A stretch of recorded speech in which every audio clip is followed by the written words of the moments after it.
సురరం sub register ఆఫీసులో ACB అధికారులు తనిఖీలు చేశారు. సురరం సబ్ రిజిస్టర్ ఆఫీసులో డాక్యుమెంట్స్ రైటర్స్ లేని రిజిస్ట్రేషన్ ప్రక్రియ జరగడం లేని వరుస ఫిర్యాదులు రావడంతో తనిఖీలు చేసినట్టుగా హైదరాబాద్ ఏసీబీ డీఎస్పీ శ్రీనివాసరెడ్డి తెలిపారు.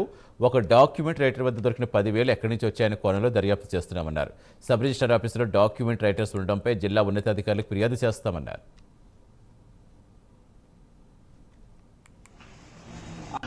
నా పేరు శ్రీనివాసరెడ్డి. నేను డిఎస్పీ ఏసీబీ హైదరాబాద్. మాకు ఈ సబ్ రిజిస్టర్ ఆఫీసులో అవినీతి బాగా జరుగుతున్న రిజిస్ట్రేషన్స్ చేసే సందర్భంగా పబ్లిక్ని ఇబ్బంది పెట్టుకుంటూ డబ్బులు ఎక్కువ డిమాండ్ చేస్తూ రిజిస్ట్రేషన్స్ చాలా డిలే చేస్తున్నారని చెప్పి కంప్లైంట్ రావడం వల్ల ఈరోజు కుత్బుల్లాపూర్ సబ్ రిజిస్టర్ ఆఫీస్లో సర్ప్రైజ్ చెక్ చేయడానికి రావడం జరిగింది.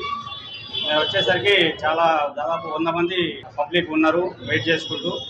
అలాగే మాకు ఒక 14-15 మంది డాక్యుమెంట్ రైటర్స్ కూడా లోపల ఉండడం కనబడింది. వాళ్ళందరినీ కూడా పట్టుకొని వెరిఫై చేస్తున్నాము.